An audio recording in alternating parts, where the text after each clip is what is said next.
Good morning. आप लोगों का मेरे इस चैनल पर एक बार फिर से बहुत बहुत स्वागत है। आज मैं आप लोगों को अलंकार पढ़ाने जा रही हूँ। अलंकार एक ऐसा विषय है जिससे संबंधित क्वेश्चंस हर कंपटीशन के हिंदी से संबंधित एग्जाम में आते जरूर हैं। ठीक है, तो सबसे पहले हम ये जानेंगे कि अलंकार किसे कहते हैं। काव्य की शोभा बढ़ाने वाले तत्वों को अलंकार कहते हैं। अलंकार एक ऐसा तत्व है जो काव्य को गद्य से अलग करता है। ठीक है, जिसको देख करके हम समझ जाते हैं अलंकार की वजह से कि यह काव्य है और ये गद्य है। अब हम जानेंगे जैसे देखिए कोई किसी स्त्री की शोभा उसके आभूषणों से बढ़ती है, ठीक उसी प्रकार काव्य की शोभा अलंकार के द्वारा बढ़ती है। अलंकार के मुख्य रूप से दो प्रकार होते हैं। मोस्टली एग्जाम्स में इन्हीं दो अलंकार से संबंधित क्वेश्चंस आते हैं। पहला है शब्दालंकार और दूसरा है अर्थालंकार। शब्दालंकार जिस काव्य में शब्दों द्वारा रोचकता उत्पन्न की जाए, रोचकता उत्पन्न हो, वहां पर शब्दालंकार होता है। शब्दालंकार मुख्य रूप से तीन प्रकार के होते हैं। ठीक है, शब्दालंकार तीन प्रकार के होते हैं। पहला है अनुप्रास अलंकार। तो अभी हम लोग अनुप्रास अलंकार के बारे में पढ़ेंगे। अनुप्रास अलंकार किसे कहते हैं? अनुप्रास अलंकार में क्या होता है, जब हम रचना को पढ़ते हैं, दोहे को पढ़ते हैं, तो एक ही वर्ण से कई सारे शब्द आते हैं। ठीक है, परिभाषा देख लीजिए। जिस रचना में किसी वर्ण की आवृत्ति बार बार हो वो अनुप्रास अलंकार होता है। जैसे चारु चंद्र की चंचल किरणें खेल रही हैं जल थल में। इसमें आप देखिए ये च वर्ण की आवृत्ति एक बार, दो बार, तीन बार, कई बार आई है और इस च की वजह से यह पंक्ति देखने में भी सुशोभित हो रही है। एक और उदाहरण आप देख लीजिए। मुदित महिपति मंदिर आए, सेवक सचिव सुमंत बुलाए। ठीक है, इसमें देखिए म वर्ण की आवृत्ति एक से अधिक बार हुई है। नीचे वाली पंक्ति में स वर्ण की आवृत्ति एक से अधिक बार हुई है। तो ये कौन सा अलंकार है? सब अनुप्रास अलंकार। ठीक है, अनुप्रास अलंकार में क्या होता है, एक ही वर्ण बार बार आता है। अब हम लोग पढ़ेंगे यमक अलंकार। यमक अलंकार में क्या होता है, एक शब्द दो बार आएगा। ठीक है, लेकिन उन दोनों के अर्थ अलग अलग होंगे। कभी कभी क्या होता है, यमक अलंकार और श्लेष अलंकार में हम कंफ्यूज हो जाते हैं कि इसमें भी तो एक शब्द कई बार आया है और उसके अर्थ अलग अलग है।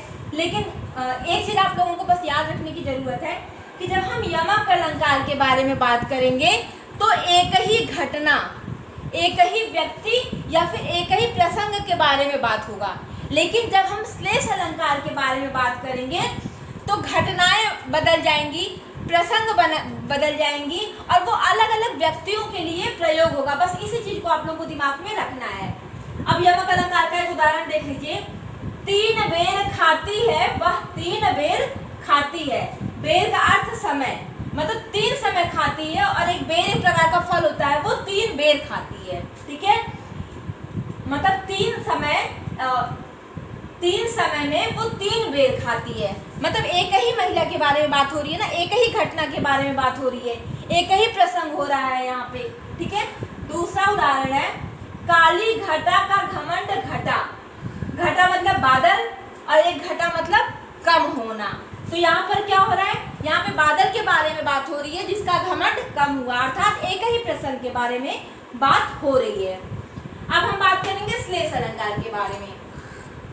श्लेष अलंकार में क्या होता है, एक शब्द, यहाँ पर क्या होता है, एक शब्द दो बार आएगा और उसके अर्थ अलग अलग होंगे। यहाँ पर एक ही शब्द का आपको अलग अलग अर्थ निकालना है।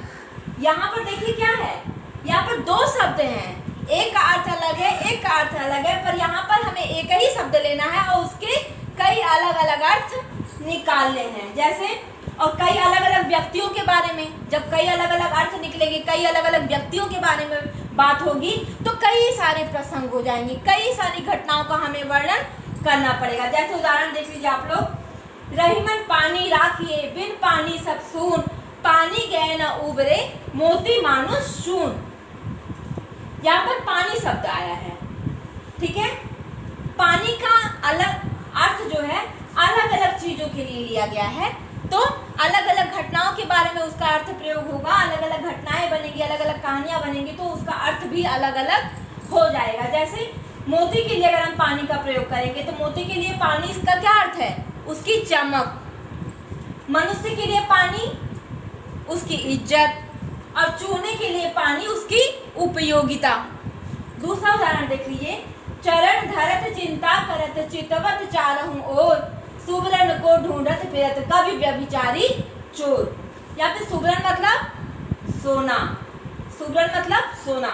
लेकिन अब इस सोने के लिए अलग अलग व्यक्तियों के लिए अलग अलग महत्व हो जाएगा। जैसे अगर एक चोर की बात की जाए तो चोर क्या करेगा, सुबरन उसके लिए क्या है, आभूषण, जिसे चुरा करके वो अपनी अर्निंग करेगा, वो पैसा इकट्ठा करेगा, ठीक है। और कोई व्यभिचारी अगर है तो उसके लिए सुबरन मतलब सुंदर स्त्री। और अगर कवि की बात करेंगे तो कवि के लिए सुबरन का क्या अर्थ हुआ, सुंदर शब्द, क्योंकि एक कवि के लिए सबसे ज्यादा उपयोगी और महत्वपूर्ण सुंदर शब्दों का है, ठीक है। यहाँ पर देखिए तीन अलग अलग लोगों के लिए एक ही शब्द का प्रयोग हुआ, तो तीन अलग अलग अर्थ निकल करके सामने आए, तो तीनों की घटनाएं कहानियां भी अलग अलग हो गई, तो ये आपका श्लेष अलंकार होगा। हमारा पहला अलंकार पूरा हो गया। अभी हम दूसरा अलंकार पढ़ेंगे, अर्थालंकार। अर्थालंकार में क्या होता है, जहाँ पर अर्थों के द्वारा रोचकता उत्पन्न की जाए। जब तक हम अर्थ नहीं पढ़ेंगे तब तक हमें काव्य समझ में नहीं आएगा। अर्थालंकार के कई सारे भेद होते हैं, उसमें से कुछ प्रमुख है जो मैं आप लोगों को पढ़ाऊंगी। जैसे उपमा अलंकार, रूपक अलंकार, उत्प्रेक्षा अलंकार, अतिशयोक्ति अलंकार, भ्रांतिमान अलंकार, संदेह अलंकार, ठीक है। तो पहला अलंकार है उपमा अलंकार।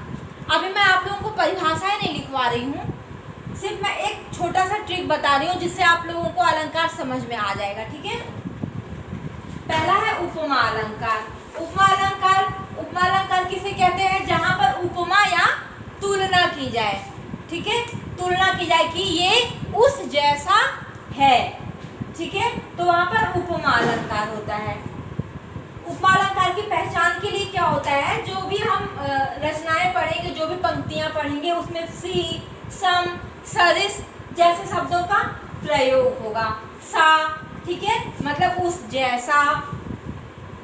उदाहरण देखिए, मुख चंद्र सा सुंदर, मतलब किसी की बात की जा रही है कि उसका मुख जो है वो चंद्रमा सा सुंदर है, चंद्रमा जैसा सुंदर है, तुलना की जा रही है, ठीक है। लेकिन क्योंकि किसी का मुख चंद्रमा जैसा सुंदर तो हो नहीं सकता है, तो यहाँ पर सा का प्रयोग हुआ है। ये हम देख करके पहचान सकते हैं कि ये उपमा अलंकार है। दूसरा है मोम सा तन घुल रहा, दीप सा मन जल रहा।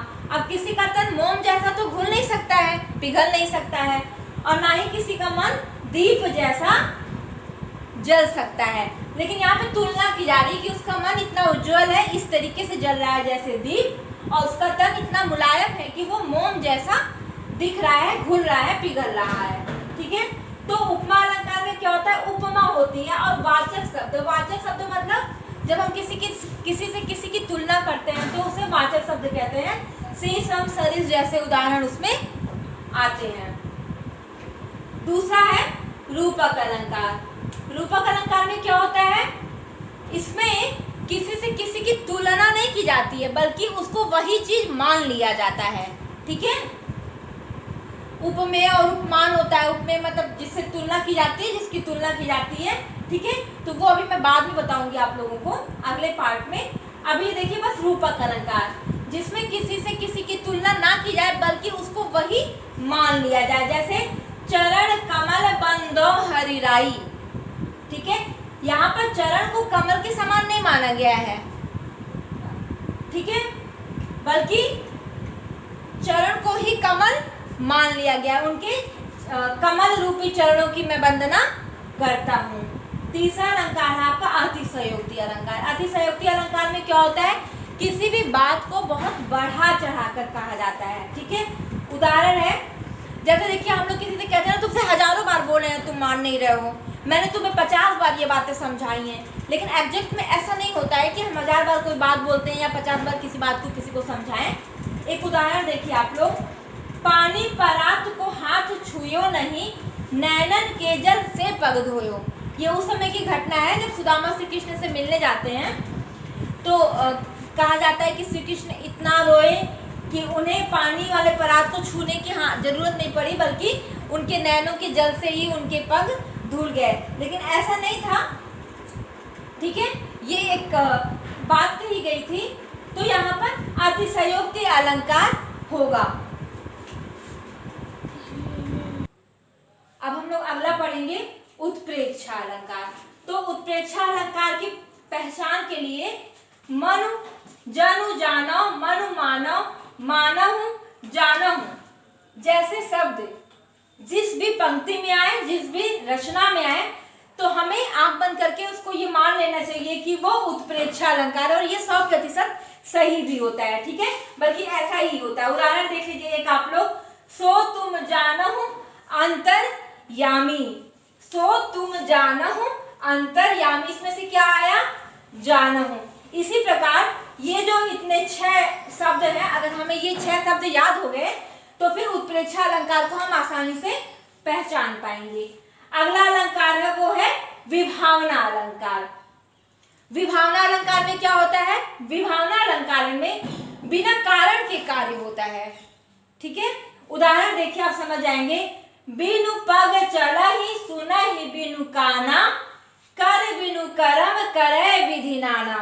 अर्थात बिना पग के चलता है। बताइए, बिना कारण के काम हो रहा है ना, कोई बिना पैर के तो चल नहीं सकता। सुना ही बिनु काना, काना जिसके कान नहीं है, जो सुन नहीं सकता वो भी सुन रहा है। बिना हाथ के व्यक्ति अपना अलग अलग तरीके से काम कर रहा है। तो सिर्फ ये काव्य को सुंदर बनाने के लिए रचनाएं रची जाती हैं। तो यहाँ पर बिना कारण के कार्य हो रहा है, अर्थात ये विभावना अलंकार है। हमारा जो अगला अलंकार है वो है भ्रांतिमान अलंकार। भ्रांतिमान अलंकार में क्या होता है, एक भ्रम बन जाता है कि ऐसा हो सकता है, ऐसा हो रहा है, ठीक है। उदाहरण देखिए, जान श्याम घन श्याम को नाच उठे वनमोर, जान श्याम घन श्याम को नाच उठे वनमोर, मतलब जंगल में, घन मतलब बादल, वहां पे श्री कृष्ण जी जाते हैं तो उनके श्यामल रंग को देख करके लोग उन्हें बादल समझ लेते हैं, मोर जो है वो उन्हें बादल समझ लेते हैं और नाच उठते हैं कि बादल छाया है और वो खुशी में नृत्य कर उठते हैं, ठीक है। लेकिन ये एक भ्रम था, ये मोरों का एक भ्रम था, इसलिए यहाँ पर भ्रांतिमान अलंकार होगा। अब जो हमारा महत्वपूर्ण और एक अंतिम अलंकार है वो है संदेह अलंकार। संदेह अलंकार में क्या होता है, जहां पर संदेह की स्थिति उत्पन्न हो, मतलब दो चीजों में इंसान ये अंतर ना कर पाए कि इसमें से कौन सी चीज कौन है। जैसा हम ये तो बहुत पहले से ही उदाहरण पढ़ते आए हैं, इसलिए मैंने इसको लिया है। सारी बीच नारी है कि नारी बीच सारी है, सारी ही की नारी है कि नारी ही की सारी है। ये उस समय की घटना है जब युधिष्ठिर जो है, युधिष्ठिर की सभा में द्रौपदी का चीरहरण हो रहा था। तो ये उस समय की घटना है कि जब साड़ी उनका दुशासन खींच रहा था तो वो साड़ी को खींचते जा रहा था, पर साड़ी खत्म ही नहीं हो रही थी। अब वो पूरी तरीके से संदेह में था कि ये स्त्री के अंदर पूरी साड़ी भरी हुई है, नारी के अंदर, द्रौपदी के अंदर पूरी साड़ी भरी हुई है, या फिर ये साड़ी से ही इस महिला को बनाया गया है। तो यहाँ पर संदेह की स्थिति थी। तो ये आप लोगों का अलंकार आज पूरा हो रहा है, ठीक है। मैं कोशिश करूंगी कि एक बार पूरा अलंकार परिभाषा और भी उदाहरणों के साथ आप लोगों को बताऊं। लेकिन एक चीज और कहना चाहूंगी, जितना अलंकार मैंने बताया है, ये सारे अलंकार ऐसे किसी भी प्रतियोगिता परीक्षाओं में पूछे जाते हैं जहां पर हिंदी से संबंधित क्वेश्चंस आते हैं। तो इतना अलंकार, अगर आप ये ट्रिक, ये केवल एक एक पंक्ति याद कर लेंगे तो आप अलंकार को बहुत अच्छी तरीके से पहचान लेंगे, और उम्मीद करती हूँ कि आपके कोई भी क्वेश्चन गलत नहीं होंगे।